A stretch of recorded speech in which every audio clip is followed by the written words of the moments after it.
पहले की सरकार डरी हुई थी।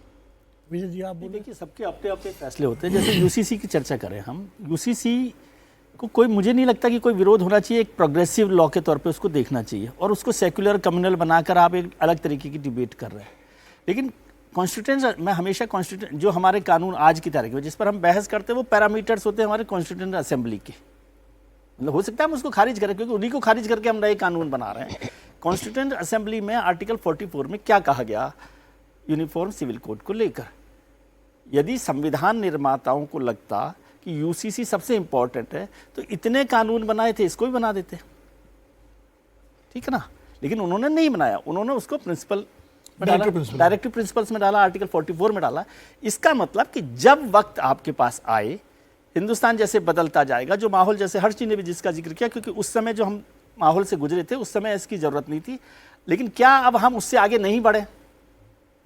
तो आज वो वक्त हो सकता है, और उसके लिए मैं समझता हूँ कि चर्चा करके, और जैसे देवेंद्र ने जिस बात का जिक्र किया, देवेंद्र ने ही सबसे पहले आपको खबर दी थी, हम लोग जब चर्चा कर रहे थे वक्फ बोर्ड को लेकर भी, कि वो पार्लियामेंट की कब जेपीसी में जाएगा, तब हमारे यहाँ पर चर्चा इस पर नहीं हो रही थी। मैंने भी कहा था कि वो उसके बिना नहीं जा सकता। मैं उसको 24 के रिजल्ट की तरह ही देखता हूँ फिर भी, लेकिन उन्होंने कहा था, और वो भी बात वो कह ही रहे हैं कि जब सहयोगी दलों का दबाव है तो वो भी तो रिजल्ट का ही असर है ना।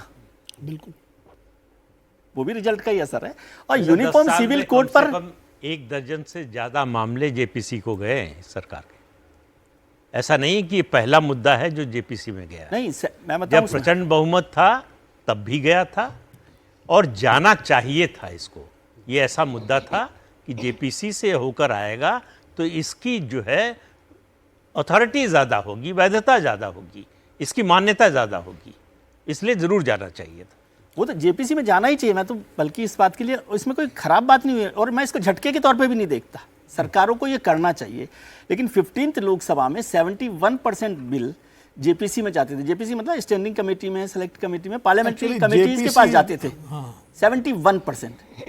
17वीं लोकसभा तक आते आते वो 17% रह गया। 71 to 17%। ठीक है, समझ रहे हैं आप बात?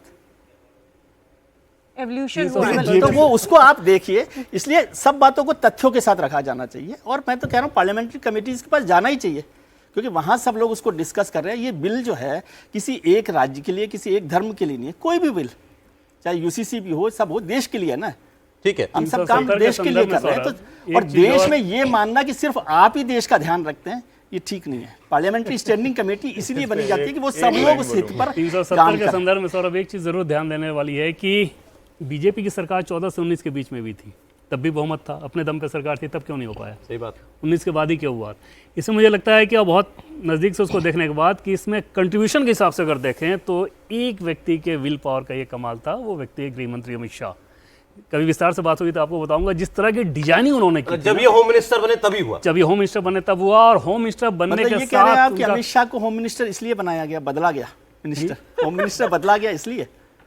उनको होम मिनिस्टर बनाया गया इसीलिए क्योंकि वही कर सकते कह सकते हैं। उनको करना था। और जब उन्होंने करने की बात कही, जब पुलवामा की घटना हुई थी उस समय, जब एक कोर ग्रुप की बैठक हुई थी बीजेपी की, जब गृहमंत्री अमित शाह नहीं थे, वो बीजेपी के राष्ट्रीय अध्यक्ष है, उन्होंने ये कहा था कि ये सही मौका है जब हमें धारा 370 हटा देना चाहिए। सर्जिकल स्ट्राइक वगैरह चीज़ें ठीक हैं, लेकिन धारा 370 हटाने का ये सही अवसर है, क्योंकि पूरी दुनिया को पता है कि हम आक्रोश में हैं, वो हमारे ऊपर प्रेशर नहीं बना सकते। लेकिन उस समय रोक दिया गया था। सरकार बीजेपी की थी, सारे बीजेपी के नेता थे। रोका इस लिहाज से गया कि पता नहीं इतना बड़ा फैसला है, क्या रिएक्शन होगा। गृह मंत्री बनने के साथ है उनका जी, उसके हिसाब से 2019 से पहले 370 आना था। अरुण जेटली ने राजनाथ सिंह का पूरा भाषण तैयार करके उनको रिहर्स करा दिया था कि इतना ही बोलना है। नहीं, जब ये संसद में, ये अफवाह लेकिन बालाकोट स्ट्राइक ना हुई होती तो आता। बालाकोट स्ट्राइक के बाद फैसला टाल दिया गया कि अभी इसको लाने की वो भी यही कह रहे हैं कि मतलब नहीं, मेरी जानकारी इसमें एकदम अलग है। और मैंने रिपोर्ट भी उस समय भी किया था। ये अफवाह बहुत चली थी कि 19 से पहले कि धारा 370 हटाई जा रही है। सरकार में बहुत बड़े लेवल पे मैंने पूछा कि क्या इस प्रकार की योजना है। उनका यह था कि अभी नहीं है, आगे भी नहीं है। मैंने कहा क्या इसको ठंडे बस्ते में डाला जा रहा है? उनका वर्ड था कि नहीं, इसको डनलप के नीचे डाल दो, करना ही नहीं है। अमित शाह जब गृह मंत्री बने तो जब पहला इनका जम्मू कश्मीर का दौरा हुआ था, उस दौरे को अगर आप याद करें तो आपको समझ में आएगा कि वहाँ से जब ये लौट के आए थे, इन्होंने ये आदेश दिया कि, आदेश नहीं, वहाँ के गवर्नर को ये बोला था कि इन पुलिस अधिकारियों का ट्रांसफ़र वैली से उठा के जम्मू कर दिया जाए। और तत्कालीन गवर्नर को इस बात पे एतराज़ था। उन्होंने ये कहा कि ये तो उधर के सेंटीमेंट वाले हैं, अगर जम्मू में भेजा जाएगा तो ये माहौल ख़राब करेंगे। अमित शाह इस काम को इस लिहाज से कराना चाहते थे क्योंकि उनकी स्ट्रेटजी ये थी कि अगर उनको वहाँ से हटाएंगे तो कश्मीर को हम ज़्यादा बेहतर तरीके से नियंत्रण में रख पाएंगे, और वो सब कुछ धारा 370 के डिजाइन के तहत हो रहा था। देवेंद्र के साथ मैं एग्री करूंगी कि पहली टर्म में इनफैक्ट आपने जो कहा कि ठंडे बस्ते नहीं डनलप के नीचे डाल दो, ऐसा एक विचार था सिस्टम के अंदर और सरकार के अंदर, और इसलिए किसी ने हिम्मत भी नहीं की।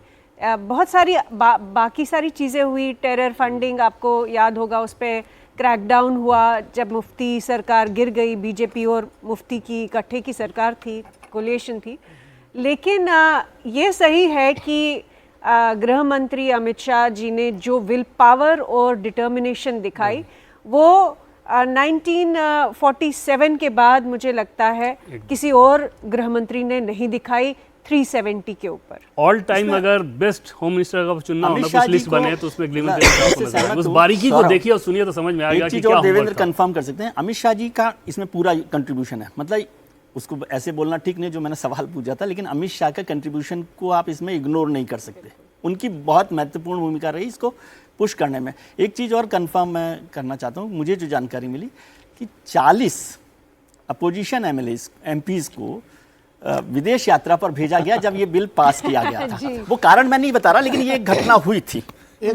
सर वो जो पूरा डिजाइन तैयार किया गया था ना, वो सुनिए तो अपने आप में लगेगा कि आपको 3 घंटे की एक मूवी बन सकती है। नहीं, इसमें मेरा कांग्रेस के जो चीफ विप थे उनको पता ही नहीं चला, वो इस्तीफा कर रहे हैं। और जब हाउस में अनाउंसमेंट हुआ तो गुलाम नबी आजाद अगर पीछे घूम के देख रहे हैं, क्या वो नहीं है क्या जब चेयर से अनाउंसमेंट हुआ था? नहीं, वो तो चले गए थे बीजेपी में। वही कह रहे हैं ना कि इस्तीफा दे दिया जो है सुबह में इस्तीफा दे दिया, भुवनेश्वर कलिता ने इस्तीफा दिया था सुबह में। मेरा इसमें थोड़ा सा मतलब मैं अमित शाह के कंट्रीब्यूशन को बिल्कुल अनदेखा नहीं कर रहा हूँ, लेकिन मेरा थोड़ा सा इसमें एक अलग वो है। मुझे लगता है 2014 से 2019 तक की जो सरकार थी वो एक तरह से वो ग्राउंड तैयार करने की सरकार थी, जिसमें जो उनके कोर एजेंडे हैं उनको लागू करने की आगे की तैयारी थी। और जो कश्मीर में क्रैकडाउन किया गया तमाम सारे अलगाववादियों पर, हुर्रियत से लेकर के और नेशनल कॉन्फ्रेंस और जो पॉलिटिकल पार्टीज भी थी, और इनको सबको एक तरह से पैदल कर दिया गया कि ये विरोध करने की स्थिति में नहीं रहे। उसके बाद ये काम किया गया, और ये उसमें प्रधानमंत्री नरेंद्र मोदी के डिजाइन को आप इग्नोर नहीं कर सकते। उनके दिमाग में ये शुरू से था कि इसको ऐसे करना है, एग्जीक्यूशन अमित शाह ने किया।